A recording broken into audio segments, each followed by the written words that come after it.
Guys इस video में आपके साथ में बात कर रहा हूं आईआरएफसी यानी कि Indian railway finance corporation limited के बारे में। और इस स्टॉक के बारे में एक जो प्रमुख खबर है, या मैं कहूं कि इस स्टॉक के ऊपर एक ऐसी खबर जिसका इंतजार हम सभी निवेशक और मार्केट में सभी कर रहे हैं लंबे समय से, वो है इसका ओएफएस यानी कि ऑफर फॉर सेल।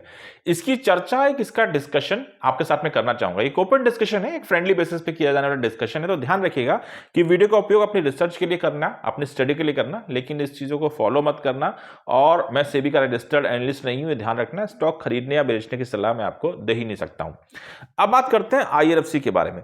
तो देखिए, आईआरएफसी का स्टॉक अगर परफॉर्मेंस के आधार पर जज किया जाए तो बीते कुछ समय से इस स्टॉक के अंदर परफॉर्मेंस तो हमको अच्छी देखने को नहीं मिली है। ये बात बिल्कुल सही है कि पिछले 2 सालों की परफॉर्मेंस देखा जाए तो स्टॉक 20 रुपए से हमको बढ़ करके 229 रुपए के ऊपर जाता दिखाई पड़ा।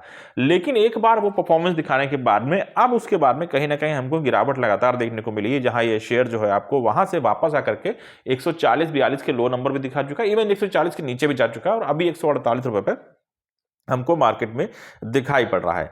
अब दूसरी चीज को अगर हम यहां पर समझने की कोशिश करें कि आखिर ऐसे समय में इस स्टॉक के लिए क्या ऐसे ट्रिगर हो सकते हैं जिनकी वजह से इस स्टॉक में यह गिरावट देखने को मिल रही है, और दूसरा फैक्टर यह भी है कि क्या ऐसे समय में इस स्टॉक के ऊपर जो सबसे बड़ी खबर है जिसका इंतजार मार्केट करती है वो इसका ओएफएस, वो हमको देखने को मिल सकता है या नहीं मिल सकता है। तो देखिए, इसके बारे में डिस्कशन करना चाहूंगा। देखिए, परफॉर्मेंस के आधार पर जज किया जाए तो इस चीज को तो हम सब मार्केट में देख रहे हैं कि रेलवे के स्टॉक्स जो है अभी बीते कुछ 6-7 महीने से मार्केट में अच्छा परफॉर्म नहीं कर रहे हैं। अगर देखा जाए तो फरवरी के बाद से ही रेलवे सेक्टर्स के अंदर हमको डिक्लाइन देखने को मिला।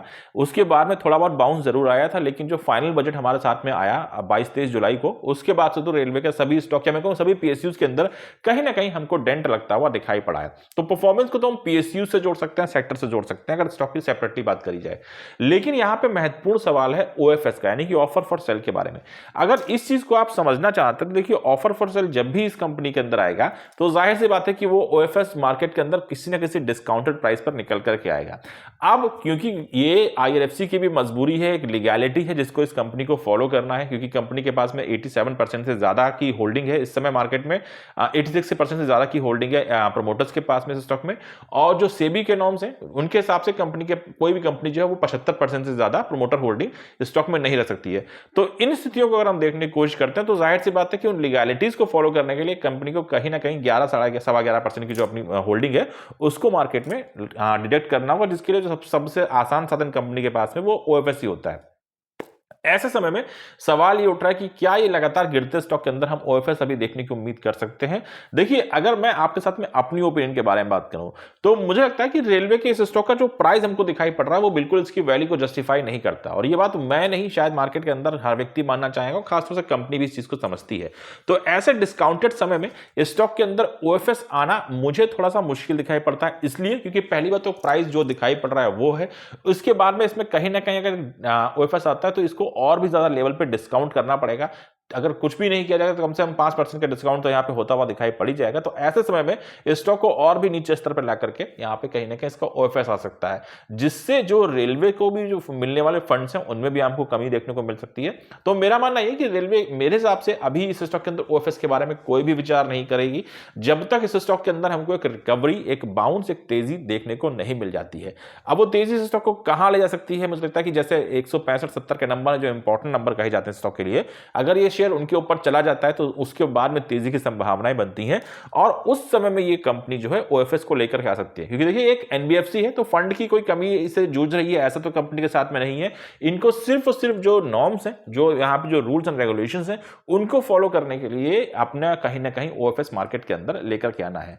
समय का इनके पास में कोई ऐसी जरूरत नहीं है, कोई ऐसी रिक्वायरमेंट नहीं कि इनको अभी जल्दबाजी इस चीज की। तो सिचुएशंस को देखते हुए मुझे लगता है कि आईआरएफसी के अंदर अगर ओएफएस आएगा वो तो डेफिनेटली आएगा, लेकिन हां, वो तभी देखने को मिलने के चांसेस ज्यादा हैं जब इस स्टॉक के अंदर कोई रिकवरी होगी, कोई अच्छे नंबर देखने को मिलेंगे और स्टॉक तेजी से मार्केट के अंदर लीड करता दिखाई पड़ेगा।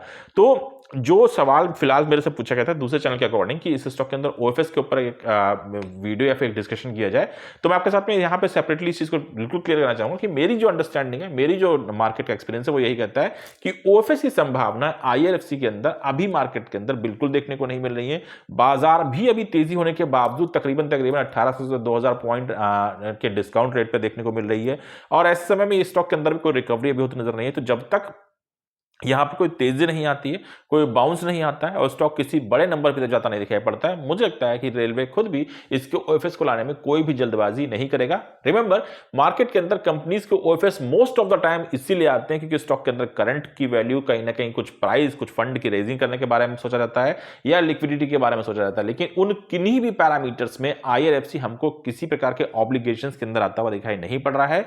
ये बाई चॉइस आएगा नॉर्म्स फॉलो करने के हिसाब से। तो आईआरएफसी का जो मैनेजमेंट है वो आराम से यहाँ पे वेट कर सकता है कि जब उनके हिसाब से, जब उनकी कंपनी के अकॉर्डिंग उनको सूटेबल टाइम देखने को मिलेगा तब वो ओएफएस ला सकते हैं। और मुझे लगता है कि वो इस डिस्काउंटेड रेट पे ओएफएस लेकर के आए, इसकी संभावनाएं बहुत कम दिखाई पड़ती हैं। ये मेरी एक अपनी पर्सनल ओपिनियन है। अगर आपको इनपुट है तो उसको कमेंट बॉक्स में मेंशन करिएगा, उसके बारे में हम लोग चर्चा कर सकते हैं, उसके बारे में अपनी स्टडी को आगे बढ़ाने के बारे में सोच सकते हैं। Thank you so much, have a nice day.